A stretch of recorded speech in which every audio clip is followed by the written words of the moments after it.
Thank you, Fish. State-of-the-art medical equipment can make all the difference in saving lives, and that also goes for our pets.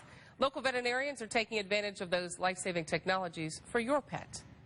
Hi, sweetie pie. When your pet is sick, there are a lot of tools available these days for veterinarians to use to get the answers they need. Say your pet has been shaking its head a lot, has smelly or red ears. Vets can use an otoscope to see what's going on.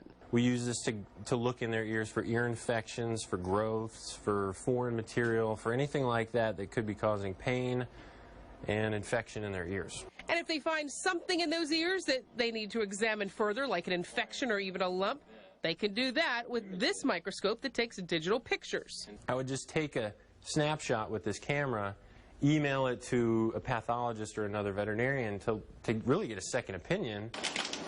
But the vets here say finding out what's wrong with your pet starts with blood work. Blood work is absolutely important for trying to figure out what's going on inside of an animal.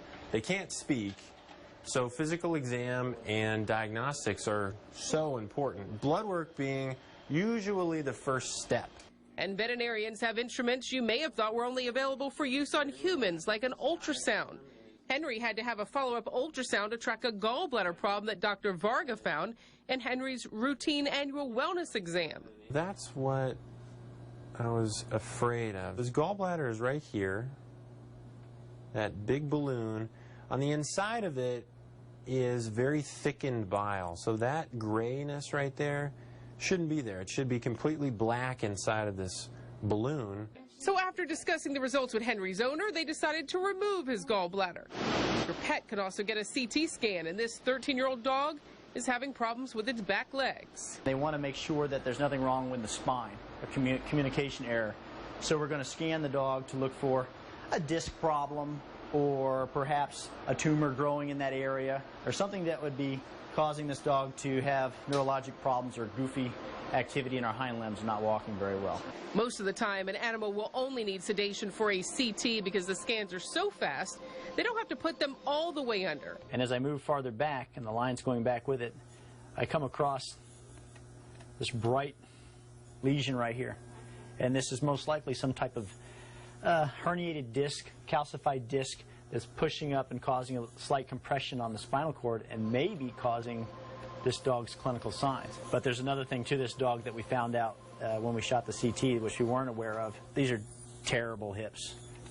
So it is quite possible that a lot of this dog's hind limb problems, even the neurologic side, we're seeing some bad hips. Well, this kitty is a repeat offender, you could say. 2 years ago, they had to surgically remove part of its owner's sandal and then some dental floss from the kitty's stomach. And now she may have some other foreign object in there. Digital x-ray shows that there's something there, but they'd like to use an endoscopy to see exactly what it is. This is going to go down a cat's mouth in order to grab something that's foreign and try and pull it out. This is a less invasive, it still requires anesthesia. We can visualize tumors, we can get biopsy samples, and we can examine them without opening up their abdomen. If your pet does need surgery, vets can do it laparoscopically. Smaller incisions, less pain, and easier recovery, just like for humans. So really inside of an animal, we're kind of just working meticulously, slowly, looking at the screen, doing what we need to do. So it's very, very good technology. The veterinarians could also use a C02 laser for surgery. It can be used on the skin, it can be used in the body, it can be used on the eyes. In a lot of cases, we use it for tumor removals. It has a lot of benefits. We can easily cut things away and then also help underlying tissue heal faster.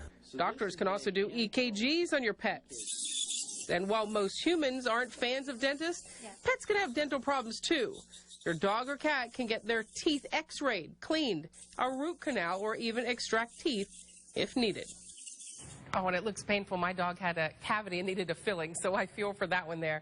Anyway, we all love our pets here at Fox 7. A lot of us have pets, Mike included, Fish, myself, Dave. So here at 5 o'clock, we are starting our new series called For Your Pet. Our friends at Austin Veterinary Diagnostic Hospital will be joining us to bring you the very latest ways that you can help your pet. So right now I wanted to introduce you to Dr. Jeremy Varga. Hi, Dr. Varga. Thanks for joining us. Hi, Loriana. Thanks for having me. Tell us, it's fascinating stuff what you guys can do. So tell us a little about yourself and the hospital. Oh, well, about myself, I'm a native Texan. I've been in Austin for about 5 years. I got my veterinary degree from A&M, and the hospital's actually been here about 30 to 35 years. Dr. Sandy Hurwitz started it, and myself and Dr. Barrett Donop do a lot of the work here. And so the staff and us have a lot of fun taking care of people's pets. And we'd love for you to take care of our pets. Well, you mentioned Dr. Donop. We're going to talk to Dr. Donop in some future segments. He'll be joining us from time to time. But in the meantime, what are we going to talk about next week? So next week, during the story, a dog named Henry had a gallbladder problem. That's something that happens, unfortunately, too common in people, but it happens in dogs and cats too. So tune in next week, and we're going to talk more about gallbladder disease in dogs. We can't wait. All right. Thank you, Dr. Varga. Thanks for joining us. We'll see you next week. Thank you. Thank you, Loriana.